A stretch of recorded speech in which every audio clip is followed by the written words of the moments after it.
and let us all do we can to build a better future. All right, here we go. Corporate media. They're calling fringe candidates, well, a real threat to the Democrats, and that the Democrats are underestimating fringe candidates and third-party presidential candidates. So you know what this means. Fringe is another word for not given permission to run by the establishment. People like RFK Jr. And at this point, until her numbers are able to rise up, I'm going to have to dismiss Marianne Williamson's campaign. It's dead in the water at this point. Sorry, diehard Marianne Williamson supporters, but I mean, whatever momentum she had, she's out of steam. Nobody can fix that sinking ship. Good luck to her, but at this point, it's going to be RFK Jr. versus Joe Biden. That's just how it is. You would think the numbers would change by now, and if she stays in the race, well, then bless her little heart. But otherwise, it's RFK Jr. versus Biden. And RFK Jr. is a real threat to the Democratic establishment, or at least the narrative that the Democratic establishment has. But on top of that, too, the Democratic establishment and corporate media are quick to vilify Dr. Cornel West and the Green Party. Let's be very clear here. The Biden-Harris administration have failed to follow through with all of their promises towards voters, especially those in the left that were more or less yelled at and browbeaten to vote for Biden. Hold his feet to the fire and we'll get Medicare for all or student debt forgiveness or all the other things that progressives want. And that never happened. And the thing is, follow through is fundamentally important. And we're seeing the establishment now vilify Dr. Cornel West as the person that's going to be a spoiler candidate, a fringe candidate. To which I have to say, well, gee, Democrats, if you did follow through with your promises, you would not be in this position. See, the Democratic Party is like an abusive partner, just like the Republican Party. They're going to steal from you, cheat on you, beat you, disrespect you in the public. And yet a lot of diehard Democratic voters, and yes, this also applies to diehard Republican voters as well, constantly keep crawling back. But here's the thing. Wake up to what is being told to you. I got this clip from Case Study QB. Again, BSDNC, thank you so much for being consistent. Thank you so much for showing us who you really are. Because, again, we know what to expect now in regards to propaganda. Fringe candidates, third-party candidates, they're the danger, folks. Here, let's listen to the wise words from, again, BSDNC. As the 2024 presidential primary race starts to heat up, some fringe candidates are already gaining momentum. In a new article for Vanity Fair, our guest Mark McKinnon writes that presidential hopefuls like Marianne Williamson, RFK Jr., and Cornel West might seem like pesky, small-time tormentors, but in reality, they are seasoned, self-assured, and camera-ready candidates. And they are unlike a guy named Joe Biden, who, well, gee, is he able to keep a coherent sentence together for at least more than a minute? Can he speak for an hour? Can he at least look like he knows what he's doing without acting like a senile old man? Yeah, he can't. Hey, vote blue no matter who, and Democratic establishment. Your old dog is just that, an old dog. All of his power and charisma has long since dissipated. He's impotent and weak. Already stealing buzz from Trump and Biden. Bob Torselli and Mark McKinnon, the author, are still with us. Mark, how big of a threat are these fringe candidates to the current frontrunners? Because if you're perusing Twitter these days, there's a whole bunch of alpha macho men riding RFK like he is Secretariat these days, and they think he is the voice of the future. Well, holy cow. God damn it, corporate media. Really had to put that image in people's head? I mean, they had to really sexualize that up, like pretty big. That's how you also know a lot of these people in corporate media are really, really repressed. Yeah, well, there's two ways to run in politics, scared and unopposed. So the better way to run is scared when you have these fringe candidates out there, because one thing we know is that the media pours a vacuum, and they also hate a rerun, right? So they're going to look for any conflict, any place where there's a storyline, And as I mentioned in the piece, those three may be fringe candidates, but they're seasoned people. They're articulate. They have interesting, if maybe out there ideas that the media is going to gobble up. And interesting out there ideas. So check this out. All right. Maybe ending the war in Ukraine. Oh my God. What? That's a crazy out there idea. You know what? World War III? Oh, I don't know. Helping out working class citizens. Making sure that we have actually real accountability. Ending corruption. I don't know. Those are such far out there ideas. New ideas, new ways of thinking. Isn't that something? Now I get it on the campaign trail. Look, third-party candidates, Democratic primary candidates, Republican primary candidates are going to say anything they want in regards to gaining more favorability amongst their supporters and potential voters who are not politically affiliated with anybody. I mean, that's politics 101. All candidates do lie. That goes also for third-party candidates. You got to hype your image up. You got to say, the best line so that people will follow you. But I mean, think about it. Well, what's Joe Biden offering? Oh, that's right. Nothing will fundamentally change. But here's the real truth. Not only did nothing fundamentally change, everything got progressively worse. And there's some interesting things coming down the line that I think are specific to this election that are going to provide even more oxygen for those candidates. And I mean specifically the fact that Joe Biden has decided to skip Iowa and New Hampshire, go to South Carolina as the first primary. Well, that means that those three and perhaps others who may yet get in are going to suck up a lot of media attention and oxygen during those critical months when that's where all the media are going to be. I think, first of all, it's an enormous mistake of Joe Biden to skip Iowa and New Hampshire. So I agree with Mark. It's going. Yeah, but not only is he going to skip New Hampshire and Iowa, we reported this on the show too, that the Democratic establishment will not acknowledge and potentially challenge any delegates that go into support of RFK Jr. and if there's any other candidate in the race as well. They're going to dismiss those people. So if I was a Democratic primary voter in Iowa or New Hampshire, I would be furious. What does that say about your own party that they're going to dismiss your delegation and your contribution to the 2024 Democratic primary? If I lived in Iowa and New Hampshire, I would be furious at this administration. But don't worry, folks. It's like we said before. The Democratic Party already has who they want as their nominee. The Democratic Party has indicated they want Joe Biden. And I say this to a lot of RFK Jr. supporters. I wish you all the best in the wars to come, in the battles to come, and the things that you'll need to do to potentially help RFK Jr. in this 2024 primary. But the system is rigged against you. And if there is a scenario where RFK Jr. is potentially successful, just a heads up, be ready for this. Even if RFK Jr. does win, there is a very good possibility that the Democratic establishment, the DNC, will dismiss RFK Jr.'s win and still say that we want Joe Biden. Again, controversial statement. The Republican primary, the nominee is more democratically elected than what you would get in the Democratic primary. There's a whole treasure trove of videos showing just how corrupt the DNC truly is. Look at Jimmy Dore's coverage of the Democratic primary in 2016 when he was with TYT. Look at all the coverage that Nico House have done, the Convo Couch has done. It's just that insane. Good luck. Going to create a platform and an opening which otherwise would not exist.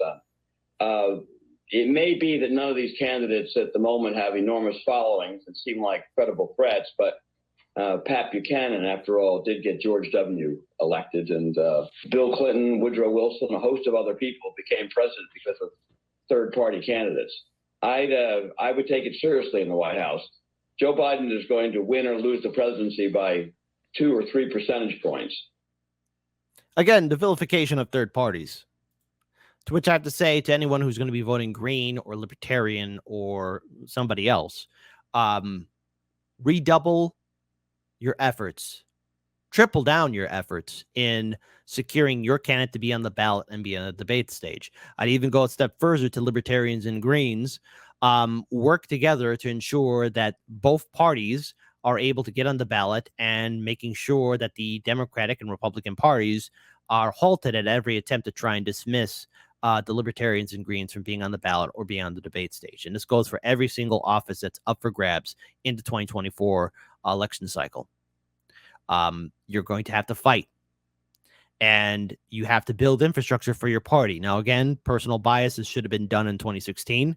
This is how I truly do feel. I think the Libertarians and Greens crapped the bed. They should have been more ready for this fight. But hey, that's why pencils have erasers. You could start doing it now. And the whole goal, at least in my mind, in regards to third parties is, okay, even in the best case scenario, I don't see a third party candidate getting the presidency. All right. A lot of hoops need to be jumped through in order for that to happen. But what should be the main goal for third parties is to ensure that you get enough votes at the end of the 2024 election cycle to be federally recognized. We have to start building movements and organizations now. And in order to do that, you need the infrastructure. That's the bigger win, to be recognized so that finally voters have a choice. I want to pull up this next video. And again, it's from Case Study QB. Because again, the Democrats need to be afraid. But again, corporate media will always be quick to say, we need to work with the DNC. We need to trust Joe Biden. Anyone else that's running as a fringe candidate. Let's check out this video. Again, huge shout out to Case Study QB. A fringe of a fringe can decide this election. Mark, you write about the possibility of unity candidates in 2024, and you even called Gretchen Whitmer and Mitt Romney the bipartisan dream ticket. A, dream for who? And B, how would that even happen? Does that sound like a dream ticket for you? Does that get you excited? Type your answer in the comment section below or in the live stream chat. There's no such thing as a wrong answer. Well, listen, absolutely improbable, but possible. There's a scenario here where an organization, No Labels, is creating a pathway for a third-party unity ticket that would occur. Look, let me just say this about No Labels. It is not a real third-party movement. No Labels is consisted of Democratic and Republican establishment hack frauds, okay? I understand. And look, I've been a strong supporter of third-party movements. But this No Labels thing, all it is made up of Democratic and Republican leaders. Even if you're an independent and you don't like Democrats or Republicans, you don't like the Greens or Libertarians, fine. But No Labels. No Labels doesn't have a place for you. It is made up of those that like the game being played in Washington, D.C. And chances are I see No Labels having a lot of influence over the Biden-Harris campaign of 2024. Because as we played in a previous video, Joe Biden is sucking up to Joe Manchin and anyone else within the establishment. If we got to next May and if Trump were the nominee, and No Labels has made it very clear, the whole point that they're doing this is to make sure that Trump's not the next president. But if you had a situation where Trump was the nominee and Biden were, for whatever reason, in bad shape, whether it's a health crisis or economic crisis or whatever it might be, and you know, listen, I'm a Joe Biden fan. I supported him. But I don't think he's going to be better at 80 a year from now than he is today. And that's why most of the country doesn't think anybody should be president at 80. But he's running. And he's got a good record to run on. But if he gets to that point next spring and he's down double digits to Donald Trump, all bets at that point will be off. And No Labels will have created ballot access in perhaps 50 states. No Labels, again, I'm going to call them out. They're made of Democratic and Republican establishment bastards. I'm all for third parties, but goddamn it, No Labels, it is nothing but a scam. Beware of it, especially the people that are making it up or been promoting it. It doesn't have your best interests at heart. But they've already established it in a lot, but let's say 40, 45, 50 states, and they'll put together a unity ticket. At that point, pick your brackets. I mean, you can pick your own favorite pairings. And at that point, if Biden's in that bad of shape, I think Democrats will be released to put up interesting candidates. So, I like Whitmer. I like Whitmer Romney, but I like Cheney Buttigieg. Hey, Cheney Buttigieg. Oh man, if geez Louise, that's pretty inspirational. Cheney and Buttigieg. One of them is part of the Bush is a family member associated to the Cheney family. After all, Cheney, isn't that the name of the most wholesome individual ever who didn't help contribute to a ridiculous war that happened in 2003? Then we got Pete Buttigieg, everyone's favorite train conductor, aka possibly a secret Skaven. I don't know. Probably that's just my opinion, but I think Pete Buttigieg could be a Skaven. But anyways, more on that investigation later. Your pick, whatever you want. But another thing too that we need to be keeping an eye out for is, again, when people like RFK Jr. or Dr. Cornel West or anyone within the Libertarian Party are being brought up in the media, they're going to be vilified. And we have seen firsthand what the establishment, what these hack fraud bastards will do. They're going to want to make you feel bad for supporting anyone that is not Joe Biden, because everyone still suffers from Trump derangement syndrome. And don't get me wrong here. This is not an endorsement of Donald Trump. But I said in 2020, at the end of that election cycle, that there is a very good possibility that Donald Trump's going to be running again in 2024. And he's going to be wildly more popular than Joe Biden. Trump and his supporters didn't disappear overnight. And so many people have Trump derangement syndrome. See, Trump didn't get to where he was at because he's clever or he's able to really outmaneuver the establishment. He knows the establishment's playbooks. He knows what they're going to do. And a lot of liberals fell for it. And because of it, they are incapable of realizing that the Democratic Party will keep on making the same mistakes over and over again. And what will these vote blue, no matter who sycophants do? They will tell you you have to vote for Biden because Biden is better. And they'll start making you feel bad for supporting somebody like Dr. Cornel West or RFK Jr. or any of the Libertarian Party candidates. Hell, they'll really vilify you if you don't vote at all. And I played this video before, but be prepared for the smug tactics of voter shaming. They're going to want to make you feel bad. They're going to call you stupid. And they're going to look at you with zero respect. And they're going to keep on bullying you over and over again until you compromise your values. And I'm going to say this to you right now. Never compromise your values. Never compromise your beliefs. The Democratic Party abandoned you, just like the Republican Party. And while I do get a lot of pushback from people saying, oh, kid, you're always so critical of the Democratic Party, well, it's because I know what to expect from the Republican Party. If you want to watch content that's going to call out Republicans and say they're stupid, go watch TYT or Majority Report. That's low-hanging fruit. I know what to expect from the Republican establishment. I know what to expect from Donald Trump. But the Democratic establishment puts on this fancy mask of neoliberalism. And when you have sycophants like Pod Save America, yes, I got to play this video again, because I want to educate all of you in understanding this is what they're going to do to you. This is what they're going to say to you. They're giving away the secret sauce. And all of you need to be prepared. To be prepared to counter these arguments. To know what it's going to look like. And to have fire within your own soul so that you don't compromise yourself. Don't get bullied by these people. You do not have to vote for Joe Biden. You don't have to vote for any of the Republican jagoff politicians either. Have these jagoff politicians earn your vote. Because right now it's a time for independents to have their voices heard. That's what I said on Sabby's show over the weekend, and I'm going to be consistent on it. I'm going to keep on pushing it. The call for the support and need for third parties. But I'll go a step further, and this is just me being idealistic.